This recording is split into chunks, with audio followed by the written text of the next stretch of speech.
Matitigil ang umano ang hindi matapos-tapos sa tensyon sa Senado kung mapapalitan ang liderato ayon sa ilang minority senator at may napipisil na raw silang magiging kapalit. Ang babalita, si Mean Los Baños. Pumalag si Senadora Amy Marcos sa mga paninising binabaon umano ng majority bloc ang dangal ng Senado. Giit niya, nagsimula pa raw ito nang natigil ang investigasyon ng Senate Blue Ribbon Committee sa maanumalyang flood control scandal. Itong mga takbuhan, sigawan, alitan, bardagulan, sabihin natin, hindi naman yan eh. Yan na lang ang offshoot ng ugat ng problema na hindi matuloy-tuloy yung flood control. Pagkatapos, lumala pa from flood control, naging tsa-tsa pa at term extension. Doon naman talaga nababaon ang aming institusyon. Ipinagtaka rin ng senadora kung bakit hanggang ngayon ay wala pa raw nakukulong sa mga idinadawit sa flood control scandal. Tila pinupuntirya pa umano ng mga kaso ang majority bloc para maubos. Nagki-case build up na raw. Kini-case build up na raw kaming 13. All 13 of us are being targeted. There is an ongoing effort to build up cases against the present Senate majority. Whether this is true or not, I certainly pray that this persecution, if that is what it will be, will not proceed. Hindi naman maganda ito, lalo tinaharap natin ang napakatinding emergency. Sinalag naman niya ang hirit ng minority senator so dahil dito kaya minamadali raw ang pag-aproba sa mosyon ni Senador Rodante Marcoleta na payagan ang online participation ng isang senador sa sesyon. Hindi naman maganda itong sila na ang nagsabi ng napaka-unparliamentary na kulong na ang dalawa sa inyo. Kaya pinagpipilitan ninyo. May ganun eh. Hindi ba unparliamentary at offensive naman yun? Ikalawa, sila pa yung nag-walk out. Sila pa ang may tapang mag-walk out. Tama ba yun? Inungkat niya pa ang mosyon noon sa Senado na amyendahan ng Senate Rules ng nakakulong noong senador na si Leila de Lima at Antonio Trillanes. Pero hirit ni Senadora Risa Hontiveros, hindi pwedeng ikumpara ang isinusulong ngayon ng mayorya at panawagan noong 2021.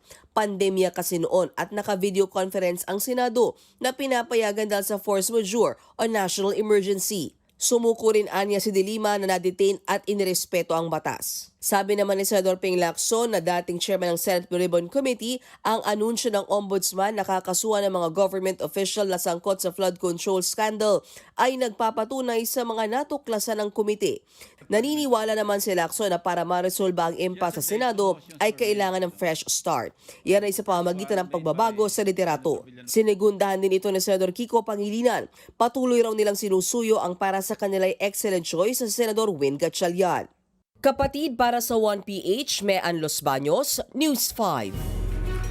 At sa puntong ito, magbabalita live mula naman sa Senado si Mobile Journal Merimon Reyes. Merimon, ang pagbabago sa liderato ang nakikitang solusyon ni Senator Ping Lacson para magkaroon nga daw ng fresh start.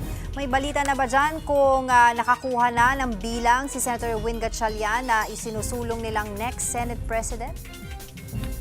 Angela, pagdating kasi sa pagbibilang ng numero, at least 13 pa rin ang mga senador ang kinakailangan para mabuo yung majority. Ngayon kasi ang minority o yung solid block 11 members pa rin sila.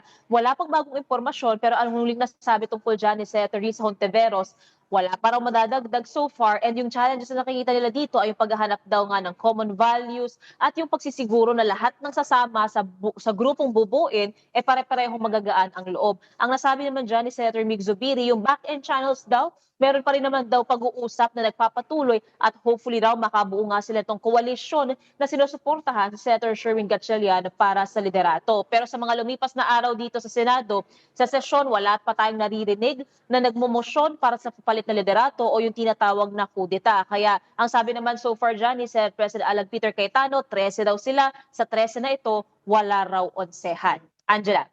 Hindi pa rin matapos-tapos nga itong issue na panukalang online voting and online participation ng majority senator. Sa latest post nga ni Senator Robin Padilla, sinabi nito na dapat maging proactive ang Senado sa posibilidad ng regional conflict. May sagot ba ang minority senators dyan?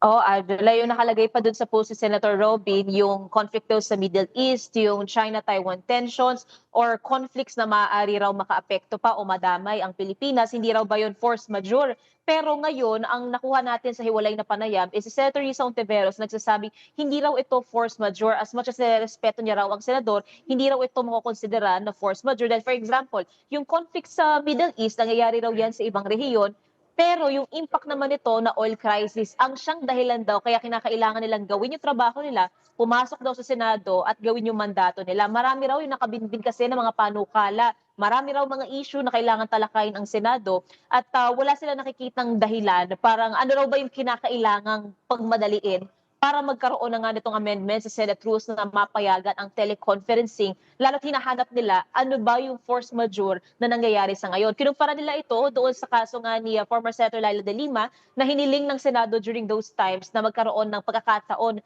na makapag-participate online. Pero ang sinasabi dito nila Senator Kiko Pangilinan, nila Senator Rizon Tiveros and others from the minority and yung iba pang mga illuminaries, iba yung sitwasyon noon. During those times kasi, may COVID-19 pandemic, yun yung nakikita na either national emergency or calamity na pwedeng maghadlang sa pagdalo ng mga senador plus yung pag-surrender ni Senator Laila de Lima sa otoridad during those times. So hindi yun naibigay, hindi yun natuloy, pero yun yung nililinaw nila kumpara sa panahon ngayon. At ang sinasabi pa nga ni Senator Sherwin, okay lang daw na gawin niya yung teleconferencing kung tulad daw noong may pandemya. Pero ngayon, hindi raw ito necessary.